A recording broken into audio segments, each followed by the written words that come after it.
Son of Godzilla was directed by Jun Fukuda and written by Shinichi Sekizawa and Kazuo Shiba, with composing done by Matsuro Sato yet again. Not only would these two go on to be a new duo like Honda and Ifukube, but each of them would have an influence in the Showa era in some way moving forward. As we move toward the end of the Showa era, the directors and composers change a few times, bouncing between Honda and Fukuda with composers consisting of different names at times, but most still being Ifukube and Sato.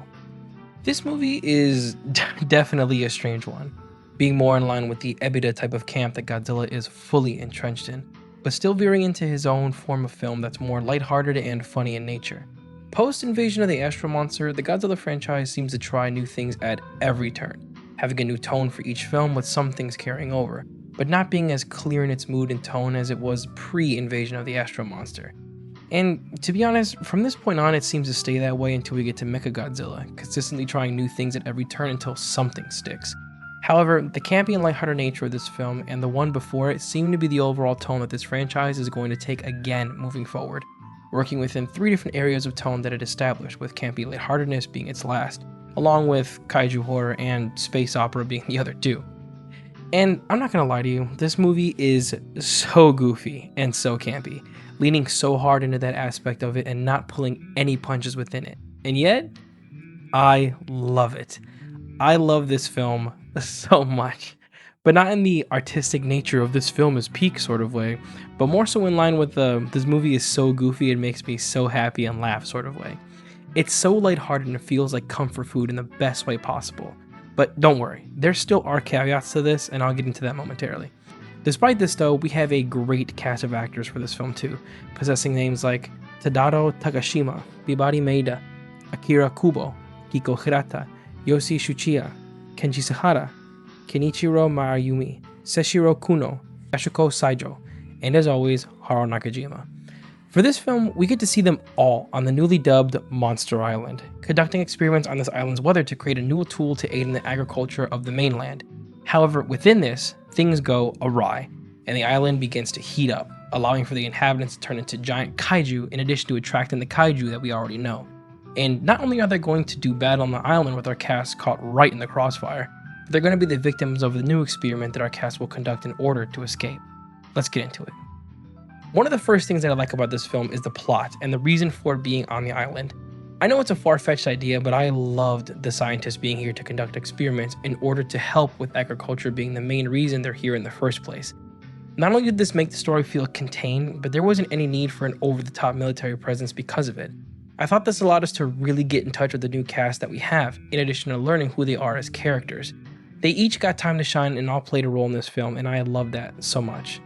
Along with that, another thing I really liked is Manila, or Mina? Melina? I'm just going to refer to him as Manila. Look, is Manila goofy? Yes. Is he a baby? Yes. But is he hilarious and full of heart? Absolutely yes. Some may not like Melina, and I couldn't get enough of him. He made me laugh my ass off, and I thought his character was portrayed perfectly for what he was. In addition to being a believable underdog and child in danger, he's so cute in an ugly sort of way, and his donkey sound effect fried me. I know it came from another kaiju previously, but it sounds so funny.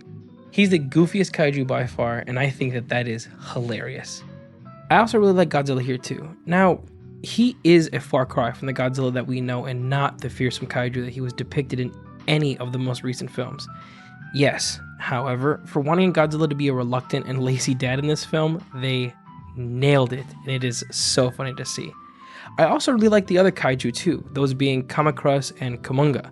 I also really love that they had a simple design and were not huge names like Ghidorah or Mothra. They don't need to be. They were perfect for this story and the right amount of threat for Manila, but not holding a candle to Godzilla coming in as a huge heavy.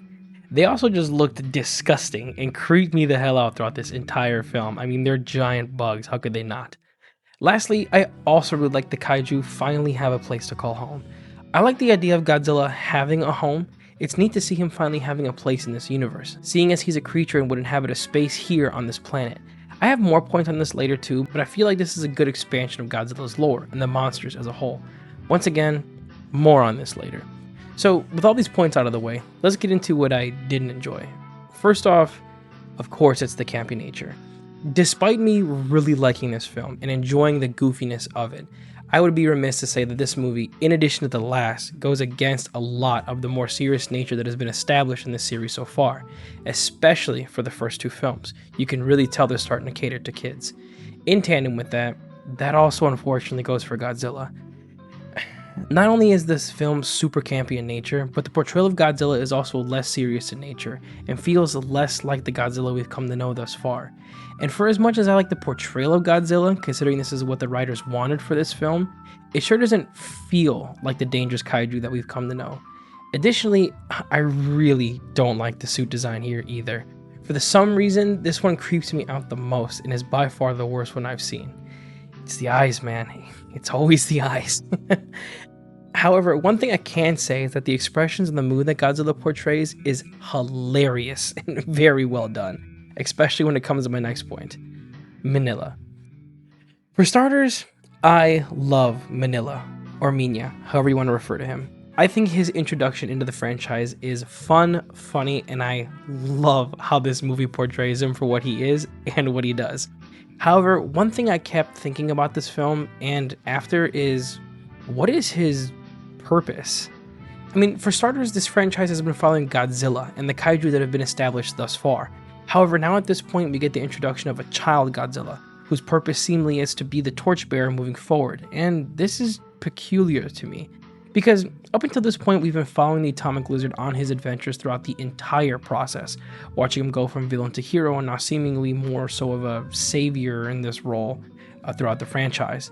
Despite that though, we are now introduced to these characters who, from an audience standpoint, we're expecting to follow and watch grow, perhaps even becoming the next main player himself in this franchise. And the reason it's so strange to me is because Godzilla himself seemingly hasn't had a fulfilling story yet, and taking the spotlight from him now just seems odd. Now, I will say, at the time of writing this script, I have finished the Showa era, and I can tell you that this doesn't happen. At the time though, before I got it to this point, it was an odd feeling to sit with and an odd choice to make for me. His laugh and cry are still hilarious though.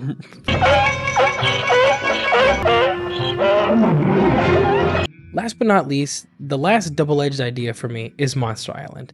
Now, I know in the beginning I covered how much I love Monster Island and the idea that these monsters have a place to call home, and I really do. Despite this though, I'd be remiss if I didn't feel that this idea is presented as a bit Saturday morning cartoony, especially in one film in particular. And to longtime G fans, I am sure you can guess which one it is. For me, Godzilla has always felt more dangerous and volatile, being a roaming monster, an animal with no home, who seemingly could be wherever and do whatever he wanted at any time. However, now we know exactly where he's going to be at all times, having a place to call home and somewhere he can just escape back to. I don't know, it just felt very odd, making him seem like less of a threat and more of a kaiju who settled down. Perhaps that's what the writers are going for, but it just feels odd to me. And for some of my viewers who have been recommending that I watch Bill, or Big Action Bill as I refer to him, I know he goes throughout the history of this movie, and there was definitely some sort of push and pull with Honda in addition to the way Godzilla was portrayed.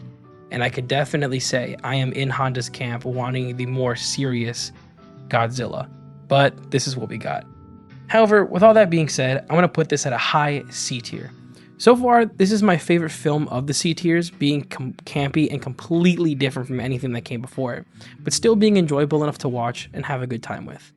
But with that, I'm closing up the shop. Thank you all for stopping by and having a cup. Let me know what you liked about this film and how you feel about Minilla. We're starting to make our turn here on the Showa era and inching closer every day to the next era, and I cannot wait for that. As always, I'm looking forward to seeing where these kaiju and their stories go. But once again, thank you for stopping by. And remember, take life one cup at a time. I'll see you guys later.